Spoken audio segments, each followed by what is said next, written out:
लोग मजाक उड़ा रहे होते हैं आपका दुख के टाइम में, कष्ट के टाइम में, तो एक टाइम आता है कि वही सब चीजें उनके साथ होना शुरू हो जाती हैं। वही दुख, वही तकलीफ उन लोगों के जीवन में भी आनी शुरू हो जाता है। जब वो खुद दुख में आता है, तकलीफ में आता है, तब उसको अपने याद आते हैं, अपना परिवार याद आता है कि क्यों भाई, जब तुम सुख में थे, बहुत अच्छा जीवन जी रहे थे, तब तो तुम उस इंसान का मजाक उड़ा रहे थे, आपके अपने का मजाक उड़ा रहे थे। क्या तब आपको जरा भी एहसास नहीं था कि ये दिन कभी ना कभी आपके अंदर भी आएंगे? राम राम जी सबको। सब कहते हैं कि जीवन जीने के लिए अपनों की बहुत ज़रूरत होती है, और कई हद तक ये बात सही भी है।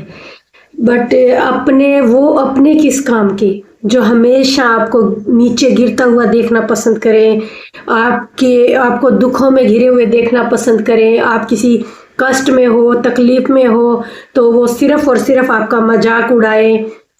तो इस तरह के अपनों की क्या ज़रूरत है जीवन में? आप ये बताओ, जब आप तकलीफ में हो और वो सिर्फ आपका मजाक उड़ाएं कि आप तो कष्ट में हो, आपके साथ कोई भी नहीं है, पीछे हट जाए। और ऐसा समय हमेशा नहीं रहता, किसी के भी जीवन में दुख और सुख स्थायी कभी नहीं रहते। जो लोग किसी टाइम में आपके दुखों का मजाक उड़ा रहे होते हैं, दुख एक ना एक दिन चला जाता है, रहता नहीं है हमेशा। तो फिर जो लोग मजाक उड़ा रहे होते हैं आपका दुख के टाइम में, कष्ट के टाइम में, तो एक टाइम आता है कि वही सब चीजें उनके साथ होना शुरू हो जाती हैं। वही दुख, वही तकलीफ उन लोगों के जीवन में भी आनी शुरू हो जाती है, क्योंकि उन्होंने किसी ना किसी का तो मजाक उड़ाया ही होता है। तो कहते हैं ना, भगवान वही चीजें आपको लौटा कर वापस देता है जो आपको बहुत पसंद हो। किसी के दुखों का मजाक बनाना, खुश होना, उसको तकलीफ में देख के खुश होना, तो भगवान एक ना एक दिन वो चीजें आपको वापस लौटा देता है। तब वो इंसान ये भूल जाता है, जब वो खुद दुख में आता है, तकलीफ में आता है, तब उसको अपने याद आते हैं, अपना परिवार याद आता है कि क्यों भाई, जब तुम सुख में थे, बहुत अच्छा जीवन जी रहे थे, तब थे आपके अपने का मजाक उड़ा रहे थे। क्या तब आपको जरा भी एहसास नहीं था कि ये दिन कभी ना कभी आपके अंदर भी आएंगे? जीवन में ये तकलीफें, ये दुख लौट कर आपके पास भी आने वाला है। आप अपनी बारी का इंतजार कीजिए। तो ऐसे लोग जो जिंदगी भर दूसरों का मजाक उड़ाते रहे, आपके अपनों का ही मजाक उड़ाते रहे, उनको अकेला करते रहे, उनको साइड लाइन करते रहे, फिर एक टाइम आता है कि वो खुद ही साइड लाइन हो जाते हैं। फिर उनको रिश्ते याद आने लगते हैं, फिर उनको ऐसी ऐसी चीजें याद आने लगती हैं कि भाई जीवन में अपनों की नहीं, अपनेपन की ज्यादा आवश्यकता होती है। जीवन जीने के लिए सिर्फ अपनों की नहीं, अपनेपन की आवश्यकता होती है। ऐसा ही है ना? क्योंकि तब उनको याद आता है कि भाई अब तो हम अकेले पड़ गए, हमारे साथ तो आज कोई भी नहीं है। ऐसा क्यों हुआ? क्योंकि आपने भी किसी को अकेला किया था, आपने भी किसी को अकेला किया था, आपने अपनों से बिछड़ाया था, अपनों से दूर किया था। आज भगवान ने वो सब आपसे छीन लिया, सारे रिश्ते आपसे छीन लिए, सारा प्यार आपसे छीन लिया, सारा अपनापन आपसे छीन लिया। और जो इंसान न्यूट्रल होकर जिंदगी जीते हैं, जिनको फर्क ही नहीं पड़ता कि आपके अपने गरीब है या अमीर है, या मतलब बहुत ज्यादा खुशहाल है या बहुत तकलीफ में है, वो तब भी उनके साथ वैसे ही पेश आएंगे, तब भी उनको सहानुभूति ही देंगे कि कोई बात नहीं, एक दिन सब ठीक हो जाएगा, सब अच्छा हो जाएगा। तो ऐसे टाइम में जो लोग गायब हो जाते हैं, तकलीफ के टाइम में जो दिखाई भी नहीं देते, तो बाद में वो लोग जब खुद कष्ट में आते हैं तो उनको सब कुछ याद आ जाता है कि भाई हमारे अपने कहाँ गए। तो भाई आप कब खड़े हुए थे अपनों के साथ? आप कब खड़े हुए थे अपनों के साथ? ये हर चीज सबके अंदर आनी है, दुख भी, तकलीफ भी, खुशी भी हर इंसान के अंदर आनी है। तो जब आपके सुख के दिन थे, जब आपकी अच्छी सबके साथ बनती थी, अच्छी बॉन्डिंग थी, तब आपको वो लोग याद नहीं आए। तो मेरा यही कहना है कि भाई अपने रिश्तों को कदर करें। जरूरी नहीं आप धन से किसी के काम आए, धन तो सबका अपना अपना ही होता है। कभी किसी घर से दूसरा घर कभी नहीं चल पाता। सिर्फ मन में प्यार होना चाहिए अपनों के लिए, और धन से आप कितने दिन किसी को खुश रख सकते हो? पैसा दे करके कितने दिन किसी का कष्ट दूर कर सकते हो? एक ना एक दिन तो उन्हें सब तकलीफें, सब चीज़ें खुद ही सहन करनी पड़ेंगी, अपनी तकलीफ़ों से खुद ही बाहर निकलना पड़ेगा। लेकिन अपनों का साथ होने का मतलब होता है कि सपोर्ट होना, उनको हौसला देना कि धीरे धीरे सब ठीक हो जाएगा। अगर आज आप तकलीफ में हो, कल ठीक भी हो जाओगे। तो जो लोग इस तरह की स्थिति को देखकर भाग जाते हैं और सोचते हैं हमेशा इनके तो यही दिन रहेंगे, तो ऐसा कभी हुआ नहीं है। दिन सबके पलटते हैं, अच्छे दिन सबके आते हैं। और मैं तो यही दुआ करूंगी जो भी आपके अपने हैं जल्दी ही उनके सुख के दिन आए और जल्दी ही वो हर तकलीफों से बाहर आए। किसी का भी मजाक नहीं उड़ाना चाहिए तकलीफ के दिनों में, और किसी से चालाकी नहीं करनी चाहिए।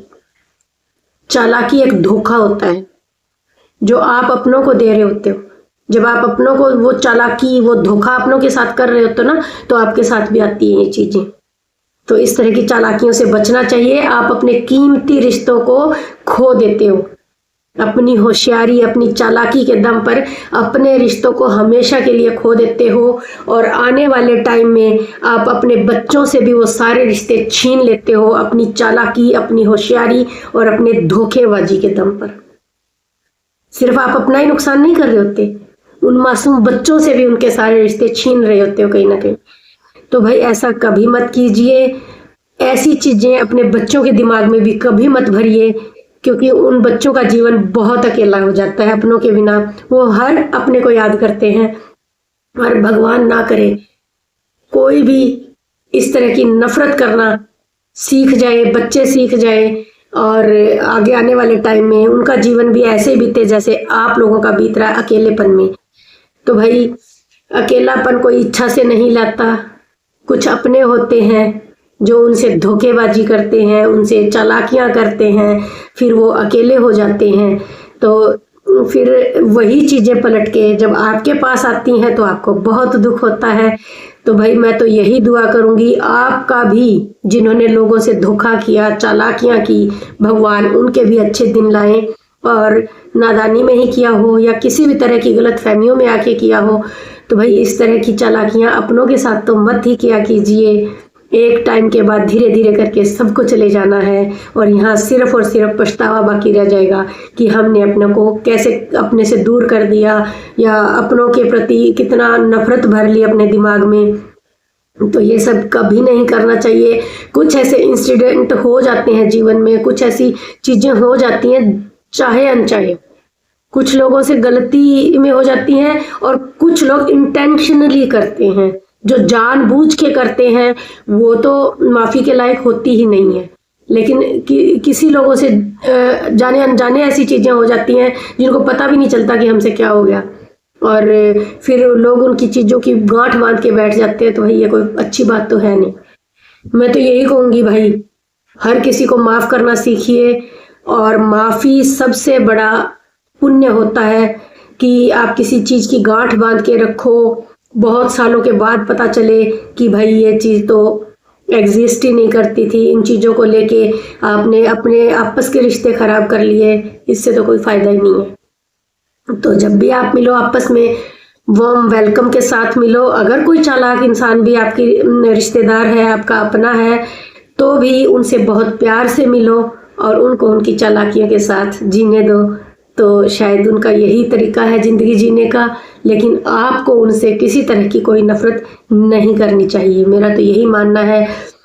जब भी आप सब इकट्ठे हो तो उन पलों को बहुत अच्छे से एंजॉय करना चाहिए, खुश रहना चाहिए।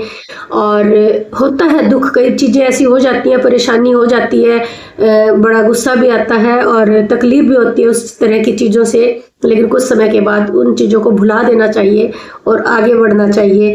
और किसी से कोई भी द्वेष वैर नहीं रखना चाहिए, अपनों से तो बिल्कुल भी नहीं रखना चाहिए। आपके अपने तो अपने ही हैं, जिनसे खून का रिश्ता है या बंधन जुड़ने के बाद के रिश्ते हैं, वो सिर्फ और सिर्फ अपने हैं। और अगर वो चालाक है, अगर वो आपसे मतलब धोखेबाजी भी कर रहे हैं, तो वो उनका कॉल है, वो उनकी सोच है। आप इस तरह की मतलब इस तरह की सोच के शिकार मत बनिए। अपने आप को अच्छा रखिए, खुश रखिए। और फिर वही कहूँगी, अपनों की नहीं अपनेपन की ज़रूरत होती है ज़िंदगी जीने के लिए। सिर्फ अपना होना ही काफ़ी नहीं होता, अपनों के अंदर अपनापन भी होना चाहिए। और कुछ लोग इस अपनेपन को बहुत हल्के में ले लेते हैं और वो रिश्ते भी ख़त्म कर चुके होते हैं अपनी चालाकियों के चलते, और उस अपनेपन को भी स्वीकार नहीं करते। तो भाई ऐसे लोगों से भी थोड़ा संभल के रहिए, उनसे भी वैर विरोध नहीं करना। तो मेरा यही कहना है, अपनों को अपनी ईर्ष्या में आके, अपनी जलन में आके कभी मत खो। अपनों से प्यार से रहो, अपनेपन के साथ मिलो। तो इन्हीं सब शब्दों के साथ मैं आज का ये ब्लॉग करती हूँ यहीं पे समाप्त। देखते रहिए राज पूनिया चैनल। मिलते हैं एक अगले ब्लॉग में, एक नए विचार के साथ, एक नई सोच के साथ। तब तक के लिए सबको प्यार भरी राम राम।